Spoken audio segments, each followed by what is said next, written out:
So this is where we left off last time. And as I mentioned before, we are essentially just kind of cleaning this whole thing up. Um, and I left a lot of space here for if we want to add any pots or pans, which are pretty easy, I can just go in and now just repurpose this oven a million different ways. I can add a cube and shift right click, insert some edge loops here. Let's see, at the top, something like this. I could smooth that out. Shift right click, smooth. And there we go. We have a pot. And just sort of placing this on top of here, with like a nice particle effect of a burner. So here I can actually grab these faces, hit arc, scale that out, bring it down. Oops. Hold shift and we have a pot on top of our thing, and I can unwrap this and place this in the oven. But for this particular tutorial, what we're doing is we're actually going to take this in the Substance Painter and quickly paint this out. Now, as I mentioned, the Big Chill text here, I kind of want to paint it in, even though we created it out of geometry. I don't think it's necessary. So what I'm going to do is just select all of these. And I do like this font a lot.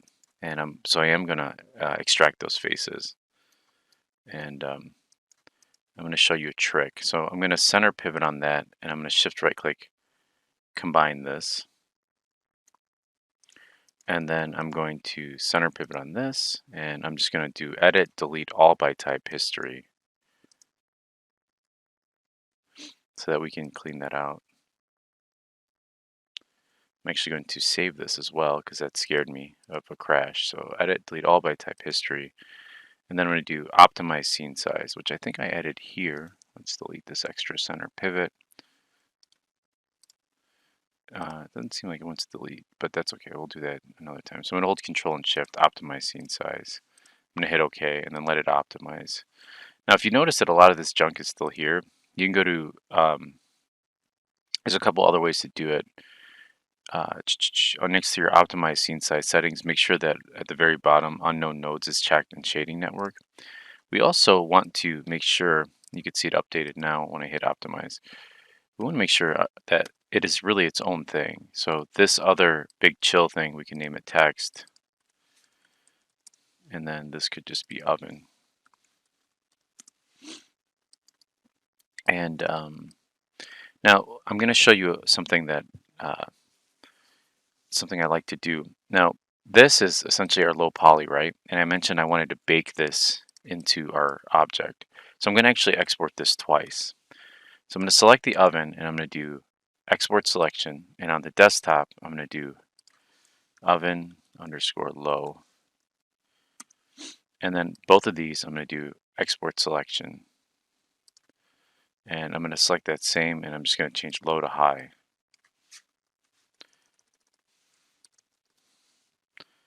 And I'll export selection. Now notice they're in the same spot, just one has the Big Chill text on it.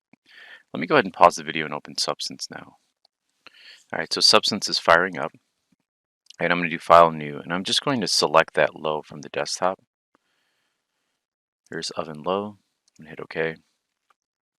You can see it's here. Now the problem is, I have two different materials on this oven, so I'm just going to go back into my make sure I select my oven low, right click, assign existing material, M oven, and I'm going to export that again.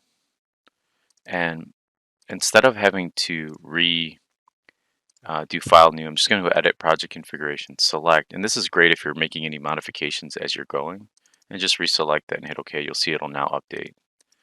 And this can eventually be just kind of deleted. So there it is. Now in order to get that big low text in the front here, what I'm going to do, and actually this is sort of a problem because these are UV, so this actually wouldn't necessarily work now that I'm looking at it in hindsight, but we'll do it anyway just so you could see it. Under texture set settings, and if you don't see that, you can go to viewport, or I'm sorry, Windows Views, and you can turn on texture set settings, or you can go to reset UI and it'll reset everything. But under here, we're going to look for baked mesh maps, and I'm going to check on, or I'm going to click on this little file here, and I'm going to go to oven high. Now, ordinarily, I really should have laid this out as one piece. I didn't think about that ahead of time, but you'll be able to see what I'm thinking about. So let's go pretty high here. And then what I'm going to do is just hit big selected textures. And you'll notice something sort of happening here once it's done.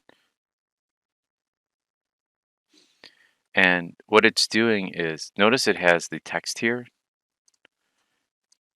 It baked in chill flipped because this is flipped. You see that?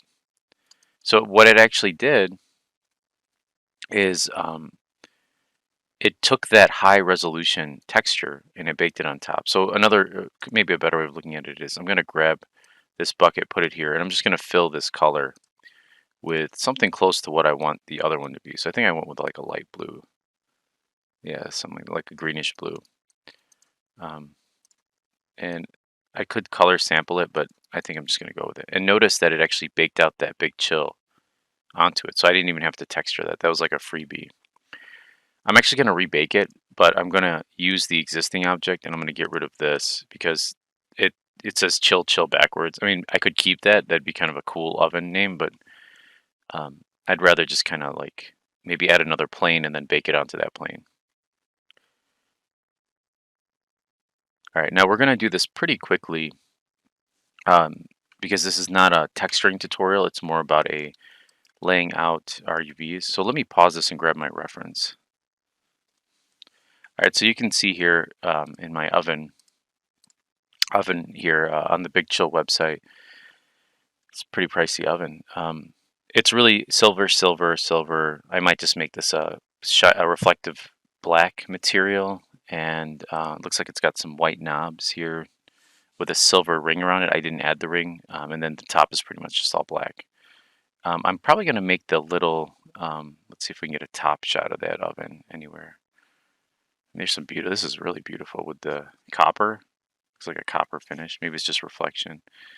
I'll take a little bit of some creative liberties with this, but overall you can see there's a nice silver trim. All right, let's rapid fire finish this up. So we've got our blue base, right? I'm going to hit material here. It has a high level of metallicness, or I'm sorry, high level of reflectivity, whether it's playing with the metallic. Let's hit material here. I'm going to hold shift and right click just so we can see. And that looks okay. It's really flat. It's less reflective, see, like that, and more of a matte shine, high specularity. All right, the next thing I'm going to do is same thing, go to layers, and I'm just going to hit Control C and Control V, and I'm going to go with maybe a dark here. I'm going to add a white mask, or let's add a black mask. And I'm just going to hit 4 on this area here. 4 brings up my polygon fill tool. And I'm just going to go in and sort of select these. And this is where the real power behind the overlapping UV. See how quickly we can prototype this? I am going to make the knobs white. So I'm going to hit Control C, Control V, make this white, and add a white mask. Let's do black for this one too. And then just hit 4 and just grab these here. Boom. See how fast that is? I'm actually going to take this. Well, you know what? Let's make our own glass material. So I'm going to add a blank one there. I'm going to hit 4, and then for the color here, let's go with maybe a lightish dark gray, and let's fill that here. Now, what's happening though is with that, if I hit 1 here, you could see it doesn't have the high reflectivity. So that's where the painting becomes an issue. So if we copy and paste this again, add the black mask, and we go in here and we play with whatever we want the glass to be. So here's the dark gray. Let me throw this all the way up here. And I want it to be a little bit more reflective like glass. So let's go higher here. Oh, you know what? We made this. Let's go ahead and hit 4. I didn't realize I copied something that had a mask on it, unless I added that myself. I'm just going to highlight this. Let me make sure we didn't grab anything behind it. All right, now we can go in here and we could play with this a little bit.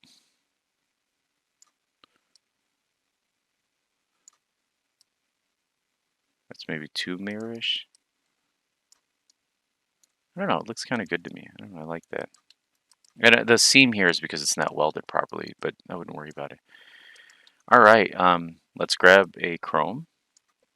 And let's add a black mask. And select these. Looking good. I wonder if I'm missing something else. Let's take a look at our reference here. Oops.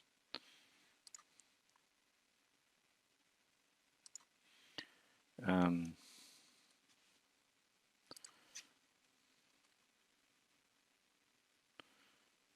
no, I mean, it looks okay.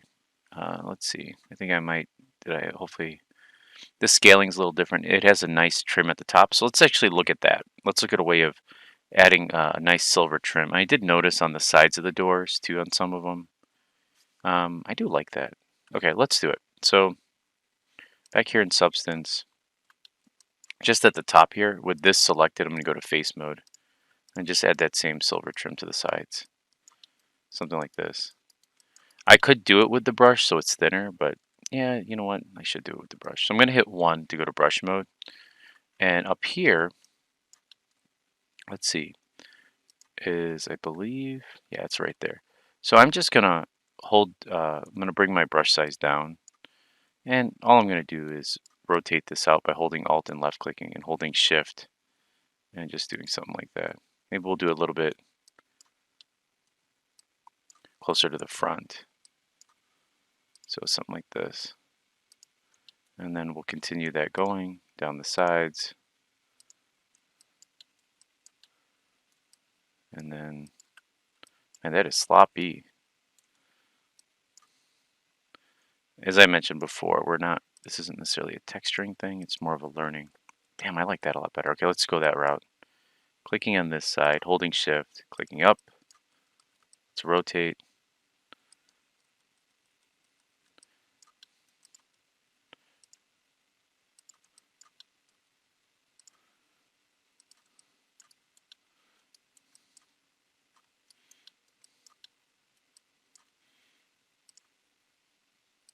There we go, just a little bit of an accent there.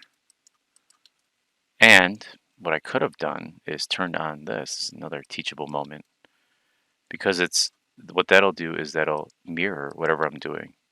So notice I forgot these sides, so I'll just kind of trace over that again, save myself some time. So holding Shift, holding Shift, holding Shift, and it should, yeah, there we go. So you got that little silver streak.